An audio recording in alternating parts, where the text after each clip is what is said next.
Welcome to this week's edition of Insider Secrets, the show that turns multifamily investing into reality. Each show we interview guests who are seasoned professionals, actively closing and managing real estate deals.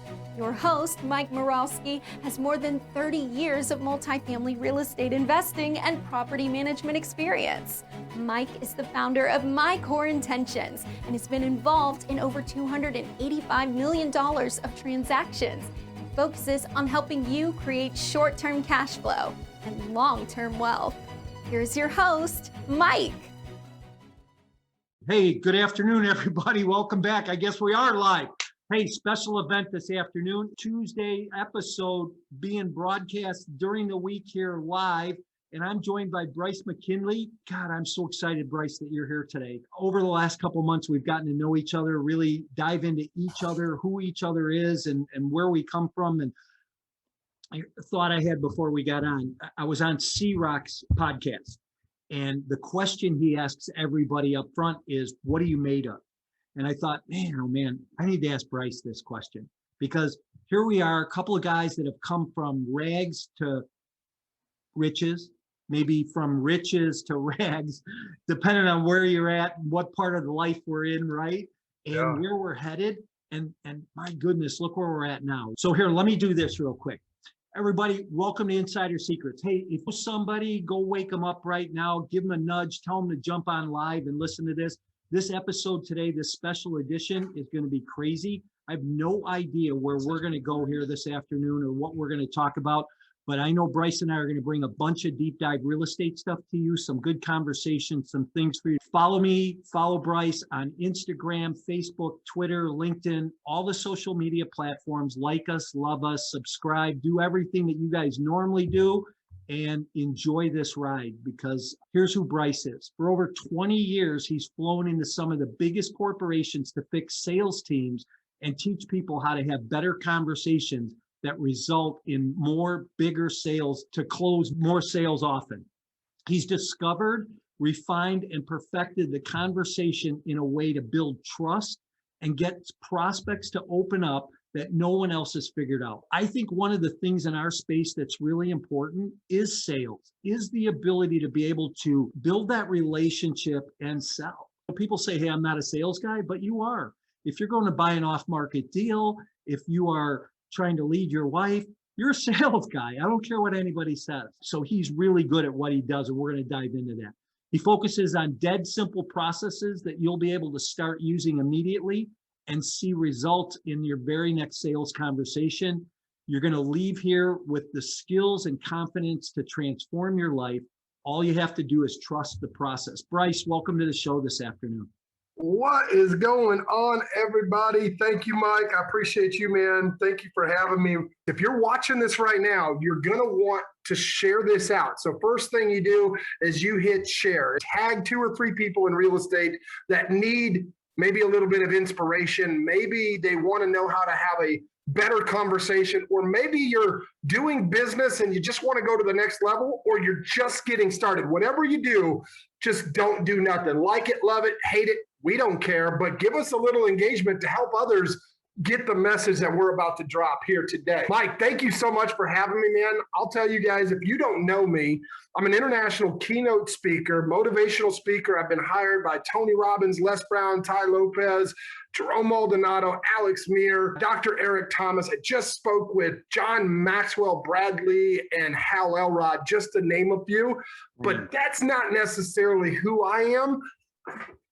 Mike asked me, what am I made of? And I would have to say the word is grit. When you think of grit, it's like the salt of the earth. It's like what makes up a little bit of everything, because I've had it all, lost it all, got it all back, and now I'm in the process of trying to give it away. I've been in gangs. I was raised in a cult. I've had a wife commit suicide, a son killed by homicide, and I've attempted to take my own life. But that's not why I'm here. The reason I'm here, not just today to help my buddy Mike out and share with his audience who I am and what I do, I'm here for you. If you're listening to this and you're in the sound of my voice, then you're here for a reason, because I believe that you don't go to opportunities, you grow to opportunities. And the mere fact that you're in the room today, that you're listening to this live stream, I've got a message for you. It may be a business tip. I know a little bit about business. At the age of 22, I was recruited out of my car dealership to travel the world with Ford Motor Company as one of the top salesmen in the world for about 10 years in the automotive industry. I've had contracts with the Pentagon doing hostage negotiations. I've had contracts with solar companies, window companies, roofing companies, real estate companies, all to bring me to where I am today. And today, I'm a dad, a husband, a real estate coach and mentor, a friend, and I specialize in wholesaling and the art of wholesaling. I believe it's an art. It's not just something that you go and you take a course and you wing it. I believe that it's actually a sustainable business if you build it right. And that's what I love to do. So make sure you buckle up. We're going to have fun today. Mike, I'm excited, man, if you can't tell. So thank you for having me on. Let's get this party started, man.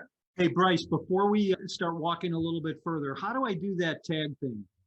Yeah, so if you're on your Facebook page itself, like I'm looking at myself right now on your Facebook, if you go up to the three dots and you hit edit post, or you can do it after the fact. I've already shared it out a few times myself, but that's where you edit the post on your actual Facebook. Three dots. Got it. Yep. Yep.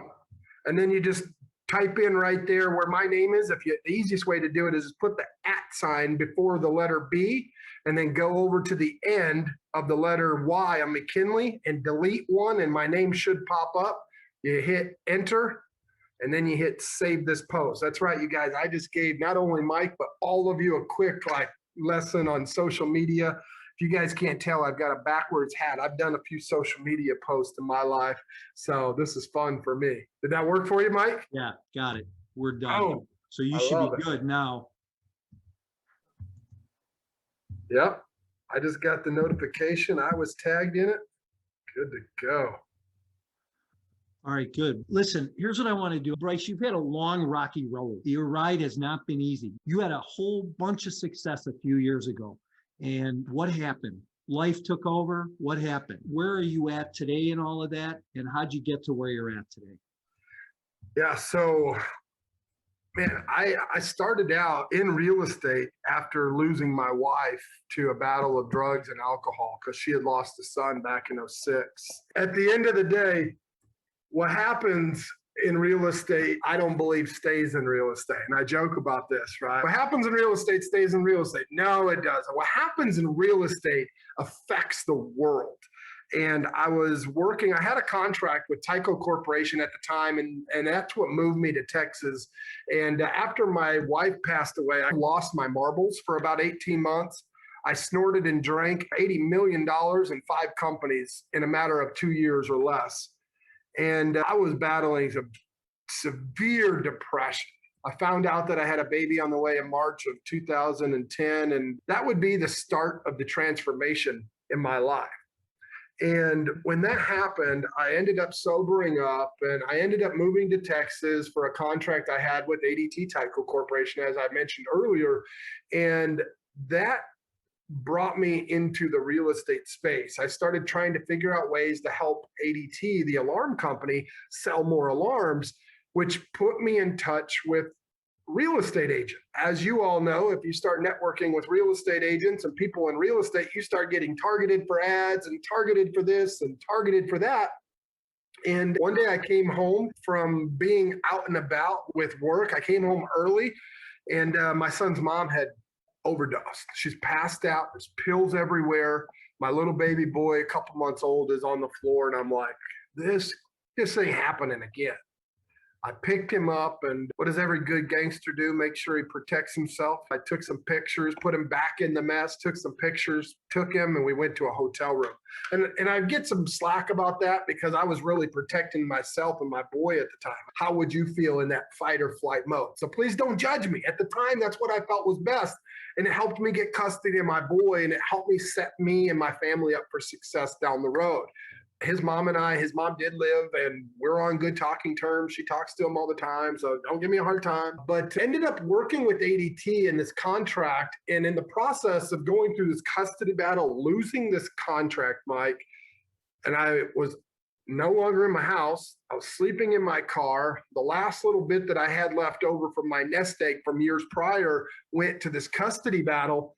And while I might have had a nice Volvo, had a nice car, I was homeless. I was sleeping in my car for almost a year, and had an opportunity through a series of applying for jobs, trying to just get something to sustain me and my boy. Ran into wholesaling real estate. And in my first month, after watching 2 or 3 YouTube videos and figuring out the basics, I figured I've got a master of a process that works in any business. Real estate's just a widget. I put the two together, and in my first month, I contracted 23 houses, but I only closed 9 of them, Mike. I didn't know what the heck I was doing, man. So I thought I was horrible. I didn't know that 9 was actually really good your first month. Heck, 9 in any month is pretty darn good. And I didn't know that at the time. And so I got a little frustrated. I reached out to some people I had been networking with, ran into a company that was looking for acquisitions persons. They wanted to hire me. I was like, meh. Talked them into giving me a chance to be a business partner. They weren't very happy. A couple weeks later, they called me. They're like, if you can do what you did in your first month, again in your second month, we'll talk. So technically it was like my 3rd month, but really my 2nd full month, I went back out, pounded the pavement, the phone, social media, and I contracted 37 houses my 2nd full month in the business. And I was hooked, because out of those 37, they would go to close 33 or 35, something like that. This was 10 years ago. And I was hooked. I was set. They made me a minority partner, and we grew that business to a $100 million+ organization. And I've been super blessed ever since. So Bryce, let me ask you this. How do you go from the story of riches? You were the top salesman in the world for cars. You lose everything, including a wife, and wondering what's going to happen with the rest of your life, to all of a sudden now you're writing contracts on wholesale deals that you really didn't know anything about, and buying 9 deals your first month. What were the techniques or the skills do you think that you brought to that in order to get to that place? Yeah, that's a great question. It's a process. One thing that I find, Mike, that people in real estate make as a mistake all the time is that they feel like they need to get this system here because so-and-so's using this, and they need to get that system there because over there is using that. And, oh, I need to do this and I need to do that. I look at business from a perspective of just doing income producing activities. If you just do the income producing activities, guess what happens? You create income. And momentum. And with momentum and income, you can scale. And so I had a proven process of how I talk to people, 1. And 2, I had a proven process that I had used in the corporate business world. And all I had to do was find a widget. And real estate and wholesaling specifically was that widget. I plugged it into the 7-step business process. I plugged my 5-step process. And then all of a sudden, now you've got a working piston, and that thing is just going to town. And that would be the answer. And so I believe that income producing activities and process mastery is the key to success. I believe that wholeheartedly. I heard a story a long time ago that 2 guys went to work for the same company on the same day. And one guy went out right away and started doing sales. And the next guy, he started buying his desk, getting his bookcases, getting his computer in, his desk set up before he started making sales. And before he knew it, the other guy was a multi-millionaire because he just went out and took action.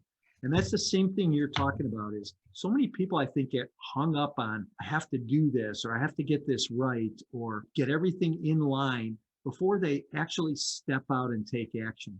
Yeah, it makes me think of that saying, right? If you asked to chop down a tree and you've given 4 hours, so I'm going to spend the first 3 hours sharpening the axe. I don't agree with that. If I'm asked, I'm going to chop the thing down, even if it takes a little bit more effort on the front end, I'm going to chop it down quick and then go rest and relax. or maybe chop down 2 or 3 trees with a duller axe and then go rest and relax. I just don't believe that whole model. Let's sharpen the axe and spend all this time getting all this information to go in and be an assassin at one time when you can go and strangle. I say this jokingly, but if you're going to go in and practice target shooting so that you can be an assassin and you've got one shot, I'd rather just take that time and just go choke people out all day long. You're going to get more accomplished. And I know that was a gruesome visual there for me, but I'm like laughing inside. But it's true.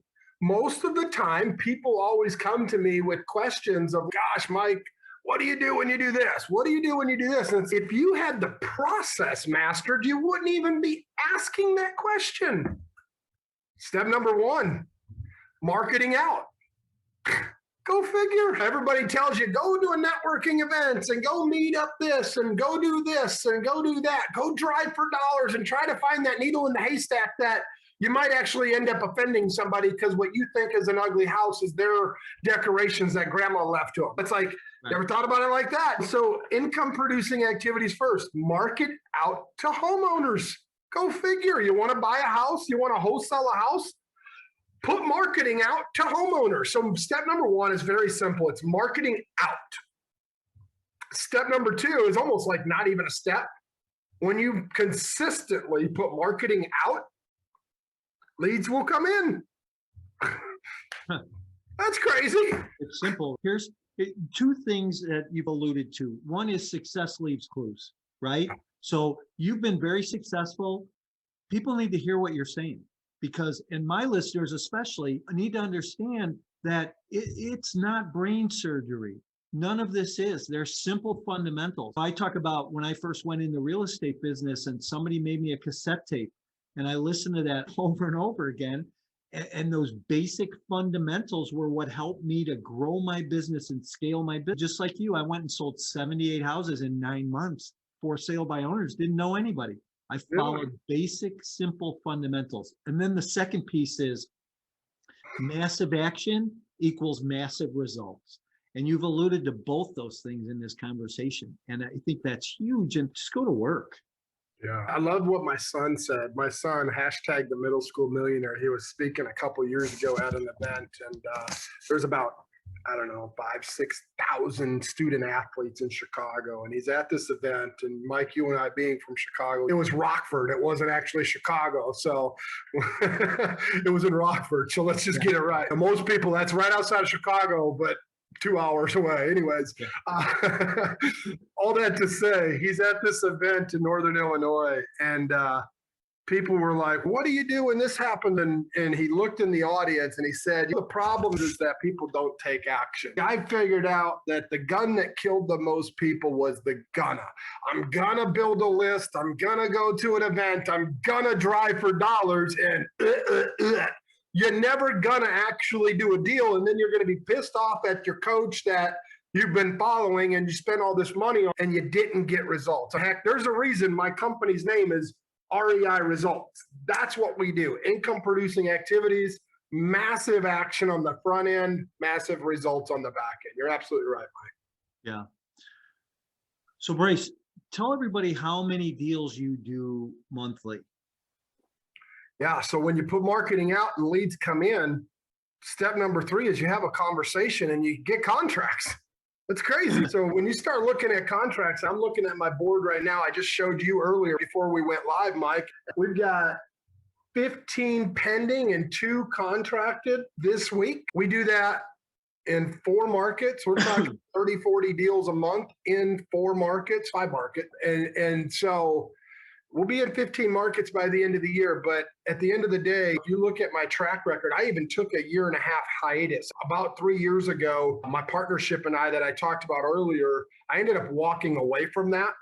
And even taking the 1.5 year hiatus to regroup and get my ducks in a row, honor a non-compete that I had with them, and do deals outside of the area that I'm in. My personal average is just under, I think nowadays, just under, even taking that 18-month hiatus, almost 2 years hiatus, is just under 50 transactions a month. Wow. And then a month. Yeah. Holy cow. And so now we've got a team and doing 30, 40 transactions a month in multiple markets. Been very blessed. I don't claim to know it all, Mike, but I know what it takes. Well, that's an interesting comment, Bryce, because I think in real estate, people have asked me, how come you like real estate so much? What excites you? And I said, because I always have something to learn. I can always learn something new, whether it's from you, an experienced guy in this space, or whether it's somebody who's brand new coming in the door, because my way's not always the best way. Yeah, I've got a lot of experience and knowledge, and with that comes some wisdom. You can always learn and grow as a result of being in the space. I think you and I have had this conversation. Bryce, I never really have been a wholesale guy. I really don't know that wholesale would work for me. And you said, hey, Mike, just give it a try, some things. And all of a sudden I start trying some things and there's activity and action. And I'm like, man, this guy is right. I don't care what space you're in, but you can do things that will help increase your business and grow your business. And I think it all comes down to mindset, doesn't it? Talk about the mindset behind it and your mindset. Listen, you didn't just wake up one morning and crawl off the floor after snorting $80,000 worth of dope and your wife passing away and wondering what you were going to happen and get here. Something had to happen in your mind. There had to be a shift that caused something different to happen. Talk about that. Yeah, so two things. One, it was close to 80 million. I was doing about $80,000 worth of dope a week. Should we make this an AA call? I'm not proud of that. I don't endorse doing any dope or alcohol just so that I've been saved and redeemed by the man upstairs. But I found that it wasn't necessarily a mindset. It was a mind shift that I had to be willing to have. All these coaches and mentors are like, you got to get in the right mindset. You got to have this mindset and blah, blah, blah. If you look at what mindset actually is, it's like setting your mind on something. It's the mind is set, right? It's a compound word of two words. And if that's the case, think of it like this, Mike. Reach out your hand and grab something and identify that as your identifier or your tool of success. Guess what? Once you hit that plateau of success and you're like, oh, this is nice. You want to go more? You want to do more? Well, you're going to have to be willing to let go of what you have in order to have more. And so I don't really believe that there's a mindset that you have to have as much as you have to have a willingness to have a mind shift. And so I believe there's some things that you just can't teach people sometimes. They have to learn by trial, error, and heartache. And that is work ethic, your integrity, and your ability to be coachable.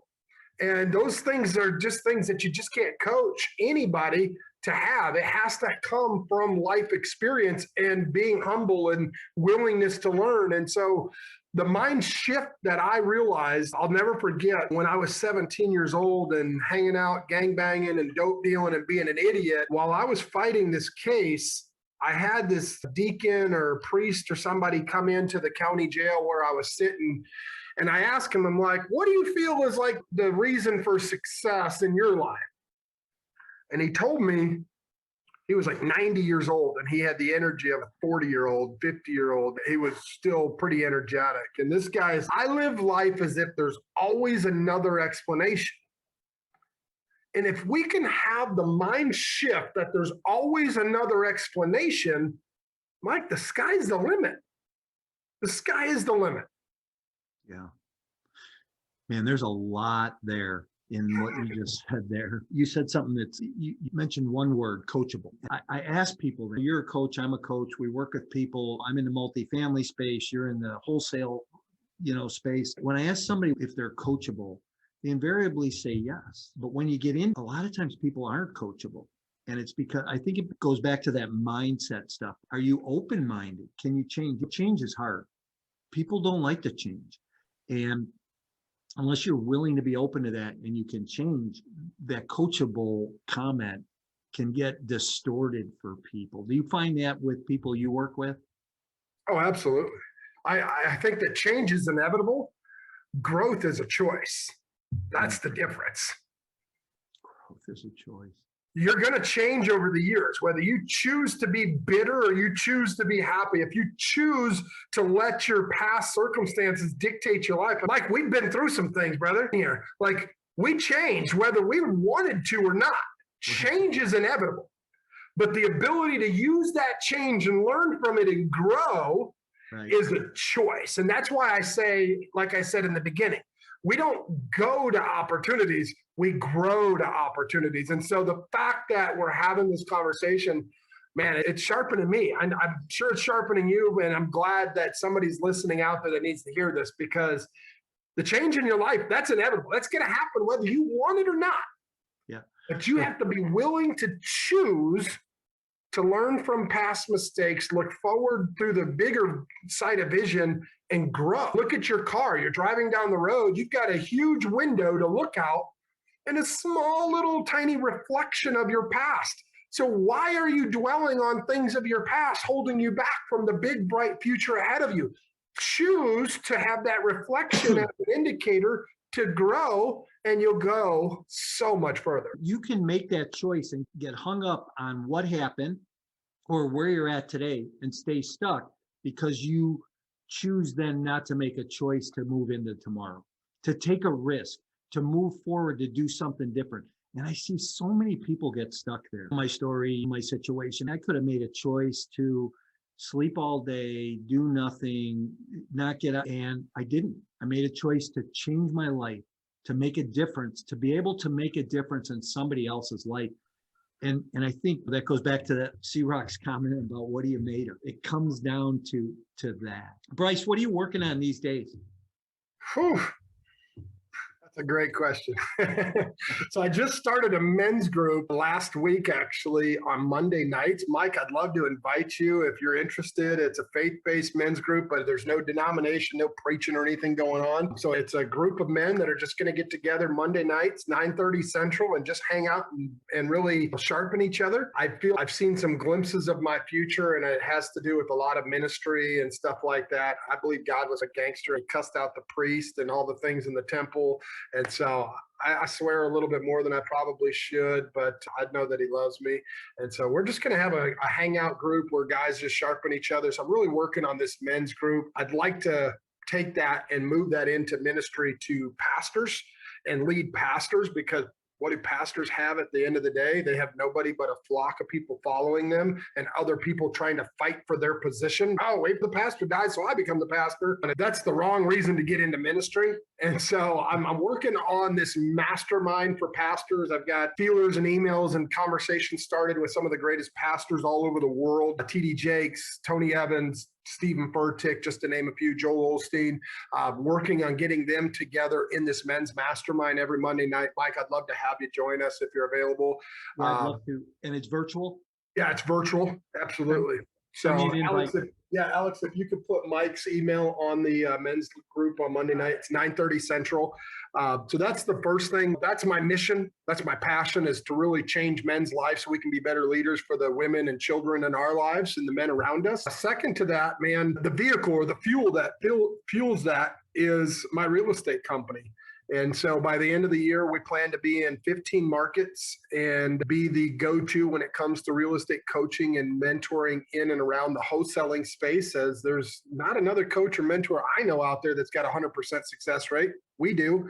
And not another coach or mentor organization that does half of what we do when it comes to transactions. And we've done it completely virtual here for the last 10 years. So I've walked 5 properties in 10 years, and I ended up buying them. So everything we do is virtual. And so those are my 2 things. It's like working on my business and working on my ministry. And then I'm excited. Next month, my family and I are going to take a family vacation, mentally planning to check out of my business for a couple of weeks. And that's always fun because that takes a month and a half, 2-month process mentally to prepare for that. So those are the 3 things at the top of my pillar of to do. I know this, we're not going to tell people where you're going because you got way too many followers for that. And your wife won't appreciate it. No, it's a road trip for sure, though. I'll tell you that. We're going to take a road trip and just drive around the country. Yeah. Hey, the men's ministry thing. I think this is one of the reasons that you and I connect so deeply, right? I do a deal on Friday mornings. And this morning we talked about James chapter 2, and it talks about prejudging people, right? And how you can walk in a room and take a look at somebody and have a judgment on them and not be right. And I've done this, and I bring this up because this is really important from a sales standpoint, or from a seller standpoint, or a investor or a real estate agent standpoint, we have a tendency to prejudge people. And so I remember I walked in the office one morning and I looked, and here's a guy in shabby blue jeans and a t-shirt, long hair, wants to buy a $400,000 house. I'm like, yeah. And I wind up selling the guy a $400,000 house later that day. I was lucky because I prejudged him and I could have just wrote him right off, but I didn't do that.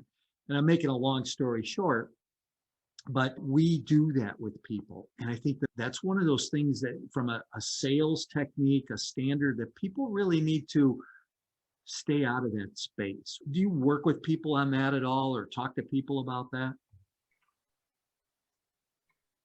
The preconceived judgments.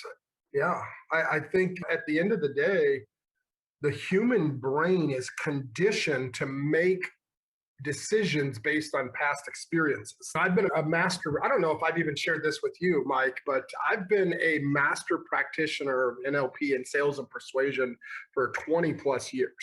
Oh, wow. And there's a saying or a statement and modality that states that the map is not the territory. I could give you an address to my house and you could find me just fine, but you'd never know the hills, valleys, and 6-story like overpasses in Dallas to get to my house that you'd have to go through once you got here. Yeah. Right. So the map is not the territory. And like how I look at wholesaling, for example, and how you look at wholesaling, being that we came from 2 different industries in the real estate space. It's my map. Yeah, it's easy. Just do this. Your map is, oh man, I got to do this and this. I've never done that before. Like we have, oh, what if we did it this way? And you're going to try to make it your own because you have your own map. And we identify in life our map and navigate by the keys down at the bottom. This is north. That's a park. That's a stop sign. It's no different. And so when it comes to these preconceived notions and judgments, or we look at stereotypes, right? These are because of the keys that we've been handed and learned and grown to learn as a child. And so when someone comes to me that thinks that this or thinks of this, it's help me understand why. And we start to identify how they identify their keys on the map. And we usually 9 out of 10 times find that the problem is not their perception, it's how they feel about the perception that changes the way that they think. Because most of us lack the ability to assign feeling and emotion to something. And what I mean by that is, oh, that happened, fight or flight. Not, oh, that happened, gosh, that's overwhelming. I have this option and this resource, and then change it to be like, oh, overwhelming, I get to do this or this, and have those other explanations. And yes, the short answer, Mike, that was a long-winded answer. I work with people all the time, not just in my coaching, but on the streets, walking, doing homeless ministry, and talking to children and women, battered women shelters, battered children shelters. But yes, there's all of these tapes and stories that we tell ourselves. And I'm a high level producing individual. And there's days I wake up that I just don't want to do something. There's days that I want to stay in my PJs and not change into my other PJs that I wear all day because I work virtually. I got a different level of PJs. So it's like, at the end of the day, the short answer is yes, I work with people all the time. The long answer is that's normal.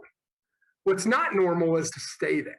And most people think that if they just stay there, that they'll learn the lesson and they'll change and they'll hold on to it and reflect. No, it's about movement creates momentum. And if that's the case, you can sit there and meditate on it. You've got to be looking at your other options, resources, and tools that the people around you have. And if you don't have those people, reach out and find somebody that does. Yeah. Call Mike, message Bryce. Yeah. Get help if you need help. That's an excuse. Don't give yourself excuses. I think that people over time get wounded. And when they get wounded, they go in this shell. They go in this place that they feel safe. There's a safety and a security there. And coming out is, I think it takes one of two things, I believe. It takes somebody who is skillfully loving to be able to pull them out of their shell, or somebody who's got enough of their own ability to push themselves out, right? To get up, pull yourself up by your bootstraps and make a change. It's not easy. Like I said early on, I have no idea where this conversation is going to go or where we're going to end up. Hey, let's talk. I know that we've talked a lot about wholesale, a lot about mindset, a lot about sales techniques. Let's talk multifamily. I think you're going to be doing some multifamily stuff here, aren't you, Bryce? I'm excited. I'm learning from one of the best. Mike, I thank you for taking me under your wing. And as our relationship grows, learning more about it. I've not done a whole bunch. I've got some, but I haven't done a whole bunch. Ironically, looking at some property on Post Road here in Dallas that once was looking at purchasing. And so I'm pretty excited about, but yeah, it's something that's new to me. But I see the light at the end of the tunnel. A buddy of mine just got a text 2 days ago that the Fed was starting to dump notes into the first round of the ancillary market. And between some multifamily and buying notes, that was a special invitation that he got in my network that he's going to start buying up these notes that are being dumped by the Feds. And you and I both know, Mike, that's the first sign of what we've seen back in 6, 7, and 8. And we're there. So this time a little bit ahead of the curve, because I know in 2005, I said, man, the market's changing. I'm not going to sell 125, 130 houses anymore. Yeah. I'm going to have to go do something else. So that's when I went in the apartment business, right? But I see the same stuff happening. People are a little ahead of their skis right now, I think. And you need to take a little step back and say, maybe I need to look at this differently or do something a little bit differently. Just watch what you're doing. You're underwriting. Listen, Bryce, when you're ready to underwrite that deal, let's get the numbers. We'll jump on Zoom. We'll go through my tool. I'll show you everything we should be looking at, from early warning signs to all the way through what a 10-year perspective should look like, and how we look at it as a syndicator. And is it a good deal or not? Because a lot of times we can look at something and say, oh, it's a good deal. But is it really a good deal? And I talked to people today about underwriting conservatively. We just wrote a couple offers on a couple of assets in Tampa. And Bryce, I'll tell you what, they're not deals that I would normally want to buy. But because they are in a high rent growth market, and right now you want to try and grab everything you can in that sub-market, it's a deal to do. Where's the market going and how are you going to respond to it? Yeah, and that's one of the things that I love so much about wholesaling, because when the economy's good, wholesaling has been really good. When the economy tanks, wholesaling gets even better. And that's because people are dying. People still die. Yeah. People are divorcing at a higher rate. People are going into debt at a higher rate. They're getting behind on their bills and water and things of that nature. So, that's what I love about wholesaling. Multifamily, man, I'm excited. When I know more about business partners handling most of that, I just know it's sitting over here on my whiteboard on my computer, and I would love to look at that tool. And you and I are going to continue to grow this relationship and learn from each other. So I'm excited about that. So for sure. So I've been working with people a lot lately on due diligence and underwriting. Yeah, when you're ready, let me know. We'll jump on. We'll do a Zoom call and go through that, and I'll help you out with that. And for people who are doing some underwriting, give me a call. I'll be more than happy to work with you because I just like giving back. Hey, Bryce, we're nearing the end here. I want to just thank you, man. It's been great. You and I get together, we laugh, we have a good time, and it's always fun. You never know what's going to come up. So I appreciate you, man. I appreciate your spirit, your heart, who you are. A couple of things. Favorite book other than the Bible that you've ever read? Everybody always says some sort of like voodoo business book. It's not. My favorite book is the book Run Baby Run by Nikki Cruz. I've read that book 1,000 times. It's a story of a gangster just like me that gave his life back to Christ and became a pastor, minister, and evangelist. And it's a true story. It's a spin-off. It's the original book of David Wilkerson's Across the Blade and Switchblade or whatever, if you've ever heard of that. It's the other side of the version. It's from the gangster's perspective. Oh, wow. Yeah, so it's pretty cool. It's pretty cool. I'm really digging. I'm about halfway through this right now. Don't Drop the Mic by T.D. Jakes. It's all about the art of communication. Yeah, so these are the books I'm reading right now. I got this really cool book by Mike. Morawski. They're called Exit Plan and TD Jakes. These are the two books that are on my desk that I read daily, bits and pieces of, and then Run Baby Run. Thanks for that plug. I appreciate it a whole lot. I'm not kidding. Those are my books that I read every morning. They're sitting right there. So Yeah, that's good. That's good. Hey, listen, favorite restaurant? ooh, you would ask. Yeah. It's lunchtime, baby. I'm Like, hungry. we haven't met yet, but I'm 6'5" and about 250, brother. I can eat just about anything as long as there's not mushrooms on it. So that's really where I'm at. I love tacos and I love anything Italian. Italian and Scott Irish here. Anything Italian, anything Hispanic. I love tacos. That's my go-to. Favorite restaurant? Yeah. It's a toss-up. My Italian restaurant in Dallas is a toss between Italian Garden and Roman Cucina. They're like going back to grandma's house. They're the best. Yeah. And then I've got two taco shops. So if you're ever in Dallas, the Tacos La Banqueta or Taqueria Hernandez, those two taco shops in Dallas, Texas are my two favorites. Awesome. I figured you might say something like Javier. And yeah, Javier's and Riccobini's in Chicago. I was going to say Javier's and Riccobini. Yeah. So Yeah, I might go to Rico Beanies this weekend, man, just for nostalgia. just send me a picture of that steak sandwich just for old time's sake, man. All right, you got that. You got that. I will. Hey, listen, I just want to say thanks to Ralph, everybody who was here, Leonard, and other people, Tim. Ralph, what's up, Leonard? You guys share this out. We shared some gold today, not your normal stuff on a podcast. Boy, did we. And Ralph said, sorry, coach, but while I'm listening, I'm negotiating a contract. Hey, Bryce, thank you so much for being here. Many blessings to you and your family, brother. Whatever you need, you don't hesitate to pick up the phone. I appreciate you, your support, friendship. And how do listeners get a hold of you if they want to talk wholesale, if they want to learn from you? How do they get a hold of you?